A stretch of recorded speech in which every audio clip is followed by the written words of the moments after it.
নমস্কার বন্ধুরা, অনিফার্স world YouTube চ্যানেলে আপনাদেরকে স্বাগত।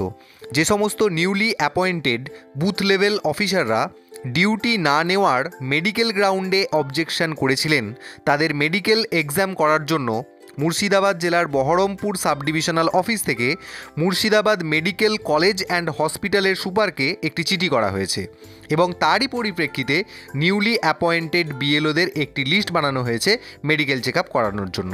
তো যারা এই মেডিকেল গ্রাউন্ডে অবজেকশন জানিয়েছেন তাদের আগামী 29শে জুলাই 2025 সকাল 11টা থেকে মুর্শিদাবাদ মেডিকেল কলেজ অ্যান্ড হসপিটালে রেলিভেন্ট পেপার এবং ডকুমেন্টস নিয়ে উপস্থিত থাকার কথা বলা হয়েছে।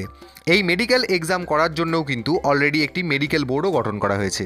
তো দুটো নোটিশ আমি এখানে শেয়ার করলাম আপনাদের সাথে। এই দুটো নোটিশেরই পিডিএফ লিঙ্ক আমি আমার ভিডিওর ডেসক্রিপশন বক্সে দিয়ে রাখবো, সেখান থেকে ডাউনলোড করে নিতে পারবেন। তো এই নোটিশ দুটি আপাতত মুর্শিদাবাদ জেলার জন্য অ্যাপ্লিকেবল হলেও কিছুদিনের মধ্যে বাকি জেলাগুলির ক্ষেত্রেও কিন্তু এই ব্যবস্থা গ্রহণ করা হবে। তো যারা সত্যই মেডিকেলি আনফিট বিএলও ডিউটি করার জন্য তারা অবশ্যই অ্যাপ্লিকেশন করুন, আর সাথে সাথে এই ভিডিওটি সবার সাথে শেয়ার করতেও ভুলবেন না।